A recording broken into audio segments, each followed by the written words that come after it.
Me dediqué a ellos porque no quería a sus hijos. La única explicación que yo tengo para tener una hija que ha actuado de esta forma con sus hijos, definitivamente hay algo que no es normal.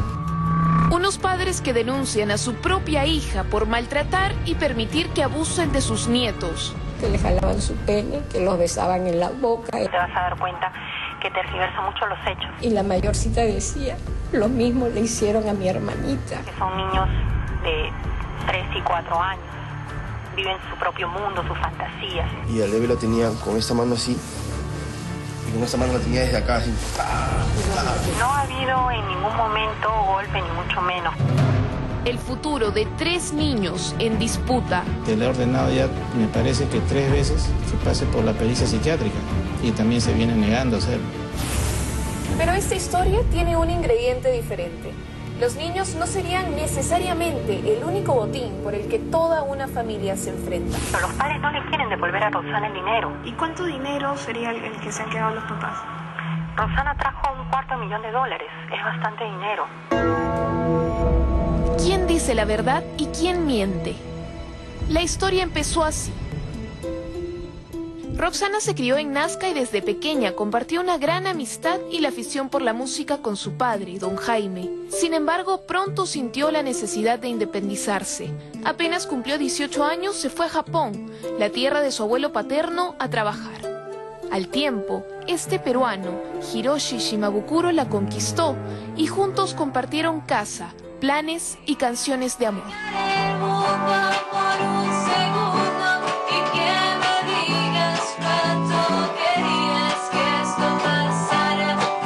Se casaron y llegó su primera hija, pero cuando el segundo estaba en camino, la alegría se apagó.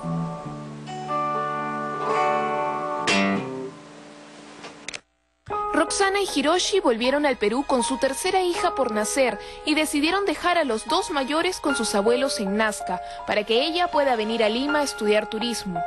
Los niños vivieron más de 2 años con sus abuelos, hasta que un día, según cuentan Carmen y Jaime, Roxana llegó a casa diciendo que se había separado de su esposo, que había iniciado una nueva relación y sin más palabras se llevó a sus hijos.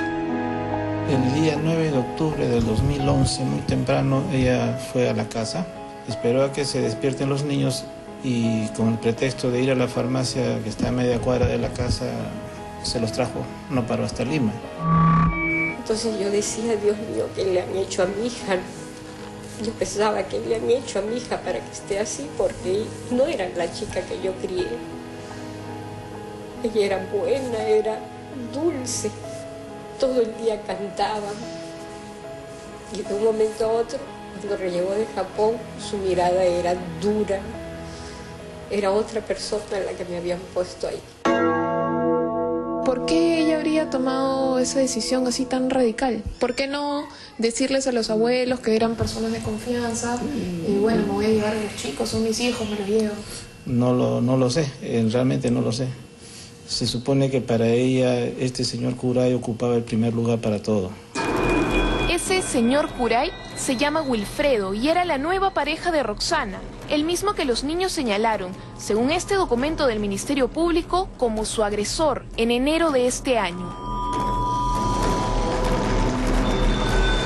Roxana, Wilfredo y los niños habrían convivido durante 3 meses, de octubre a diciembre del año pasado. Pero en enero, Roxana habría anunciado que volvía a Nazca a vivir con sus padres, después de haberse separado de Kuray. Y para hacer la mudanza era mejor que dejar a los niños allá por unos días. El 3 de enero, la abuela Carmen se habría llevado una terrible sorpresa. Cuando han llegado los bebés, los notamos raros, con tics. La bebé movía la cabeza, bastante feo. Se le cerraban los ojitos. La pequeñita no hablaba. La bebé la voy a cambiar y empieza a llorar horrible, a patalear, ponía sus piernitas así y pateaba horrible y gritaba. No dejaba que le tocáramos sus partes íntimas para limpiarla, ¿no? Entonces en el hospital me dijeron, señora, no podemos tocar a una niña así, llévela, vaya a la fiscalía que le den una orden. ¿Había la presunción de que podía haber pasado algo? No, yo hasta ahí no sabía absolutamente nada. Doña Carmen salió del hospital sabiendo que algo malo podría haberle pasado a sus nietos. Sin embargo, aún se negaba a creerlo, según nos cuenta. Horas después, en la fiscalía, los pequeños habrían revelado cómo y quiénes los sometieron a una serie de horrorosos vejámenes. Ahí empezaron a hablar los mayorcitos, de que les estaban tocando la vagina, les agarraban el potito, los metían de cabeza al water. Entonces yo eso de ahí recién me entero ahí en la fiscalía. Ellos han narrado todo lo que les han hecho. El hombrecito que le jalaban su pene, que los besaban en la boca, el hermano de este señor. Y ahí sentada yo recién me enteraba de todo lo que les habían hecho a los bebés. Y la mayorcita decía, lo mismo le hicieron a mi hermanita. ¿Los tres habrían pasado por todo esto? Los tres. Lo mismo que los pequeños declararon en la Fiscalía de Nazca fue reiterado casi 2 meses después en una nueva pericia psicológica, la cámara Gesell. Esta, según los entendidos, es una prueba diseñada para que los niños den su testimonio una única vez en todo el proceso legal y no tengan así que recordar más los oscuros pasajes que habrían vivido. Los pequeños esa vez dieron más y peores detalles.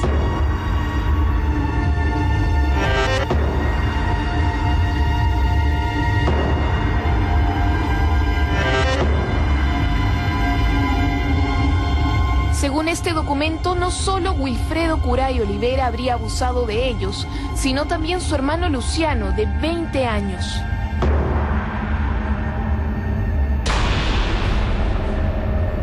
¿Dónde están Wilfredo y Luciano Curay? ¿Y qué tienen que decir frente a estas acusaciones? Yo le vuelvo a insistir, de verdad es súper importante que ellos declaren, ¿no? Y si son inocentes, que lo digan. Claro. Pero mira, como ya te dije, no, o sea, ya se tomó la decisión en el estudio y por eso hemos adjuntado, más que nada por cuestiones, primero fue cuestión de tiempo, ¿no? Disponibilidad de tiempo por parte de la señora Roxana, que le es imposible esta semana, por su mismo trabajo. La abogada nos dice que Roxana no tiene tiempo para declarar.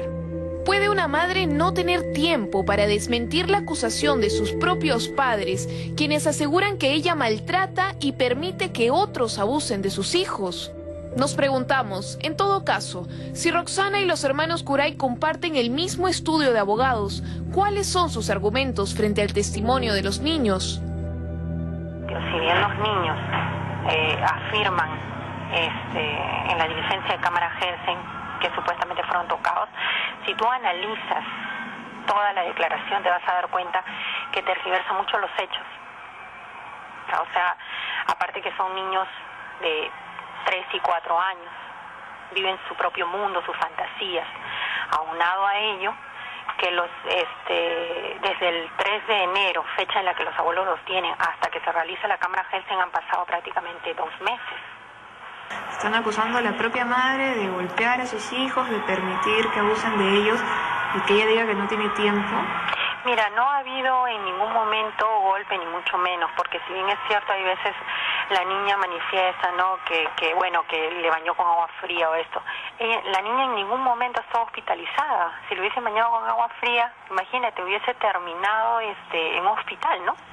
Hace un tiempo Roxana habría escrito esta carta, en la que explica que todo lo que aducen sus padres sería una mentira. Esta es la carta que Roxana le habría escrito a sus amigos y a buena parte de su familia. Aquí dice lo siguiente: para los que no lo saben, mi maldito dinero y el interés de mis padres y mi hermano han terminado por degradar mi familia. Hace años en Japón, luego de un accidente que casi me cuesta la vida, recibí una indemnización de casi $500.000. Con ese capital y de acuerdo con mis papás, decidí comprar a nombre de ellos 2 casas en Nazca, además de un terreno de 2 hectáreas a nombre de mi hermano, una camioneta y una moto también a nombre de él. El saldo de $150.000 se transfirió a un préstamo a mi primo César y como resultado de dicha operación se recibe en forma mensual la suma de $3.000 depositados a la cuenta de mi mamá. Lo que Roxana explica en esta carta es que gastó casi todo el dinero en propiedades y un préstamo que están a nombre de sus familiares y que ninguno quedó a nombre de ella. Ahora ella pretende que se crea que nosotros hemos inventado todo el tema de los tocamientos de nuestros nietos para quedarnos con su dinero. ¿Cómo? Teniendo yo a los niños, estaría recibiendo los beneficios del dinero de ella. Eso es lo que ella en todo caso tendría que explicar. Pero a todo esto, ¿por qué Roxana fue indemnizada con $500,000? Cuando ustedes estuvieron juntos, ¿el accidente ya había pasado? Ya había pasado. Ya había pasado, pero no, como digo, no sabía nada de su fractura de cráneo, ¿no? De su rotura de cráneo, no sabía nada de eso. Pensé que no era ya, que ya había pasado y que ya no era de gravedad. Según sus padres y su ex esposo, este golpe en la cabeza podría ser la razón de sus aparentes contradicciones y de su comportamiento agresivo incluso contra sus propios hijos. Pero ella siempre pensaba que yo ya estaba con alguien y agarraba y ¡guau! Eso, se sientes cuando te golpeas, ¿no? Te sientes ese ¡pum! Entonces yo dije, bueno, mientras tengas a la vida y no te golpees, ¿no? Cuando tengas a la vida si quieres, mátate, le dije. Muchas veces también. Tenía mucho esto de acá y cuando no le haces caso comienza a hacer una pataleta así como niña y comienza... ¿Araña? Sí, a lastimarse. No duermes, gritas, te autolesionas, o sea, pucha. Estamos escondidos para que no venga por los chicos, ¿no? Tú les mencionas a los chicos el nombre de su mamá y se quiebran, se esconden. Nuevamente nos preguntamos, ¿esta guerra es por los niños o es por el dinero? Lo cierto es que el miércoles pasado, el fiscal César Chávez de la Peña desacreditó la denuncia en contra de Wilfredo y Luciano Curay, según la abogada de los abuelos, tras una serie de irregularidades. El fiscal titular está de vacaciones, ha asumido un adjunto. ¿Usted considera que hay irregularidades en este proceso? Por supuesto, en la investigación hay una cantidad de irregularidades terribles, porque solicitamos el informe psiquiátrico de la señora Roxana. Y no se ha permitido. Dice que el fiscal también fundamenta, porque nosotros no hemos sido notificados, hemos tomado lectura, fundamenta su resolución diciendo que no se puede tomar en caso el testimonio de los niños porque hay problemas, porque cuando hay odios, cóleras, venganzas, puede pues alterarse la verdad, ¿no? Perdón, acá no tienen ni nada que ver los señores Ujara con los señores Curay. Y no han denunciado a su hija, en todo caso son terceros. ¿De qué estamos hablando? ¿Qué tiene que ver? No tiene lógica esta resolución. Y todavía no tiene más lógica porque no ha meritado ninguna prueba. O sea, no estamos hablando solo de una declaración, de varias. Y tampoco le importó la ocurrencia policial del día 23 de febrero, que la policía tuvo que prestar garantías para que los niños salgan. Porque la mamá quería llevárselo con delincuentes. Estaban intentando impedir que los niños declaren en la Cámara Gelsen. Ellos no querían que los niños declaren. No perdamos la perspectiva. No olvidemos que aquí lo que está en juego son la dignidad y el futuro de 3 niños que todavía no imaginan el peso que tendrán que soportar cuando crezcan y se enteren de todo. Hubiéramos preferido que Roxana y los hermanos Curay nos dijeran frente a frente que, como aseguran, todo era mentira. Pero por más que insistimos, no lo hicieron. Aquí la única prueba legal que existe es el testimonio escrito de estos niños, en el que ellos aseguran haber sido maltratados.